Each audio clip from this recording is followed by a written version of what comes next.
Morning. पिछले videos में हम मेवाड़ राज्य के इतिहास के विषय में अध्ययन कर रहे थे, जिसे आज हम महाराणा प्रताप, जिनका शासनकाल 1572 से लेकर 1597 ईस्वी तक था, से कंटिन्यू करेंगे।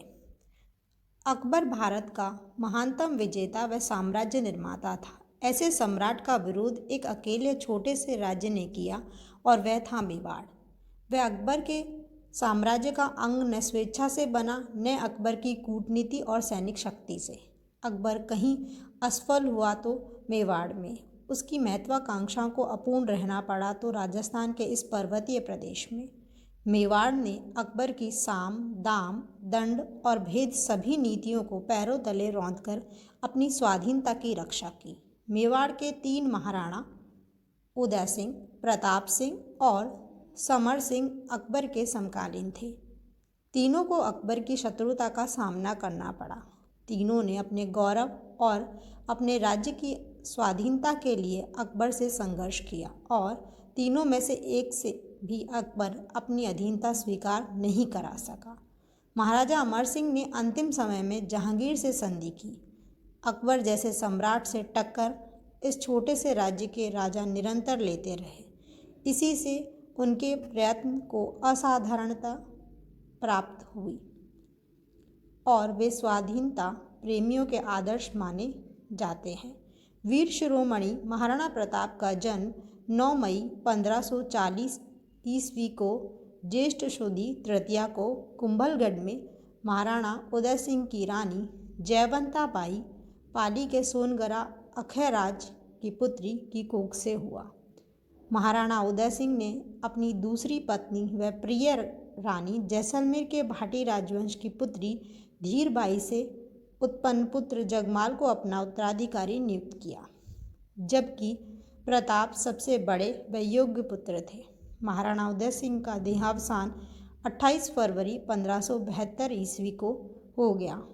उदय सिंह की मृत्यु के बाद जगमाल को राजगद्दी पर भी बैठा दिया गया, लेकिन जालौर के अखयराज व ग्वालियर के राम सिंह ने इसका विरोध किया तथा प्रमुख सरदारों की सहमति से महाराणा उदय सिंह की उत्तर क्रिया से लौटकर 1 मार्च 1572 को गोगुंदा में महाराणा प्रताप को राज सिंहासन पर बैठाया गया।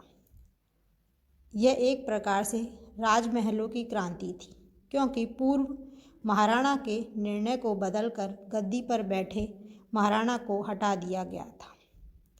जगमाल रुष्ट होकर बादशाह अकबर के पास चला गया।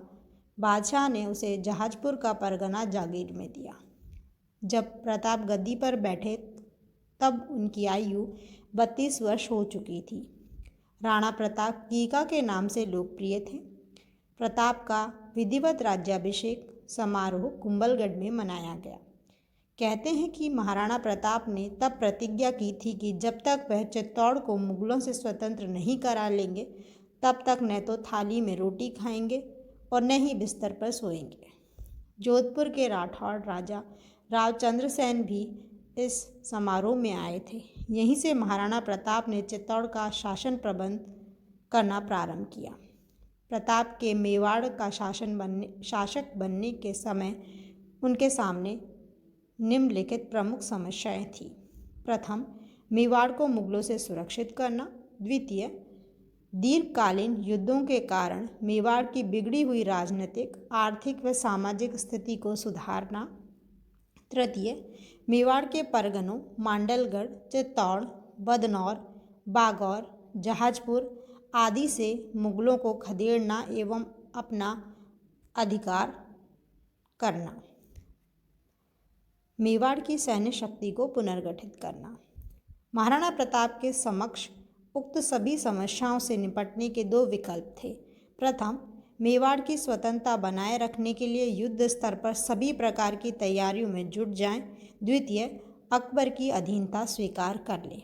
स्वाभिमानी महाराणा प्रताप ने अपने संस्कारों एवं विचारों से पहले विकल्प अर्थात मुगलों से संघर्ष को ही अपना ध्येय बनाया। वे अपनी सेना को संगठित करने एवं मुगलों द्वारा जीते हुए प्रदेशों को पुनः प्राप्त करने में लग गए। अकबर को प्रताप के कुंभलमेर, कुंभलगढ़ से मेवाड़ का शासन चलाने की जानकारी मिलने पर गुजरात विजय के बाद वहीं से मानसिंह कछवाहा को सेना सहित डूंगरपुर, बांसवाड़ा, उदयपुर की तरफ भेजा। मानसिंह ने डूंगरपुर के रावल आस्करण को पराजित कर वहां अधिकार किया एवं स्वयं कुछ सैनिकों के साथ जून 1573 में उदयपुर महाराणा प्रताप से मिलने पहुंचे। उसने महाराणा को अकबर की अधीनता हेतु समझाया, परंतु वह उन्हें किसी भी तरह राजी न कर सका। उदय सागर की पाल पर भोजन के समय महाराणा प्रताप के उसके साथ भोजन हेतु न आने पर नाराज हो गए एवं इसका जवाब देने की कहकर चले गए। प्रताप ने उससे कहलवा भेजा कि यदि वह स्वयं की फौज लेकर आएगा तो हम उसका मालपुरा में स्वागत करेंगे, तथा यदि वह अपने फूफा अकबर की फौज के साथ आएगा तो जहाँ भी होगा वहीं सत्कार करेंगे। अकबर द्वारा प्रताप से समझौते के प्रयत्न। सम्राट अकबर की पहल पर 1572 से 73 तक में महाराणा प्रताप से समझौते के 4 प्रयत्न हुए, जो क्रमवार इस प्रकार हैं। सम्राट का पहला प्रतिनिधि वाक चतुर और तुरंत बुद्धि दरबारी जलाल खां कोरची, जिसे नवंबर 1572 में महाराणा प्रताप के पास भेजा गया। द्वितीय, इसके बाद जून 1573 में उच्च पदीय और प्रभावशाली राजपूत सरदार आमेर के कुंवर मानसिंह को भेजा गया। दोनों ही महाराणा प्रताप को अकबर की अधीनता स्वीकार करने हेतु नहीं मना सके।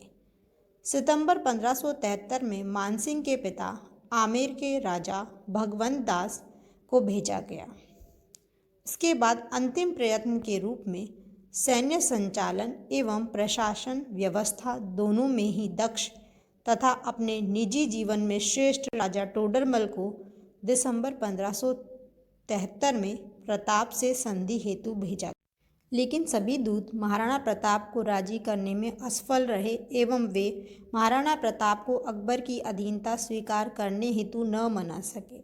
हल्दी घाटी का युद्ध संधि के सभी प्रयास विफल हो जाने पर अंततः सम्राट अकबर ने कुंवर मानसिंह, जिसे अकबर ने फर्जंद बेटा का खिताब दिया था, के नेतृत्व में शाही सेना को महाराणा प्रताप पर आक्रमण करने हेतु 3 अप्रैल 1576 को अजमेर से रवाना किया।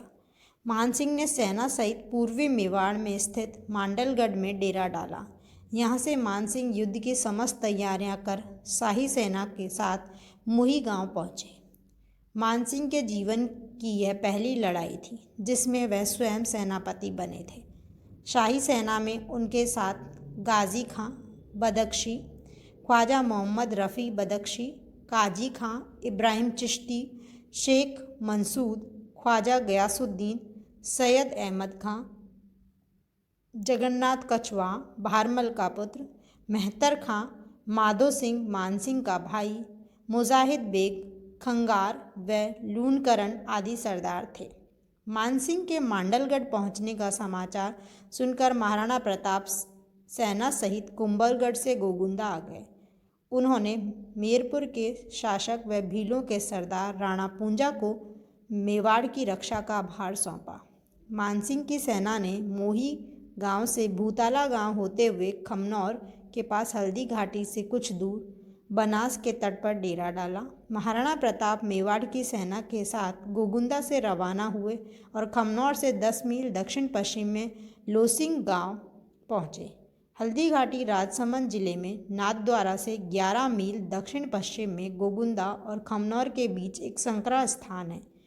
यहाँ की मिट्टी हल्दी के समान पीली होने के कारण इसका नाम हल्दी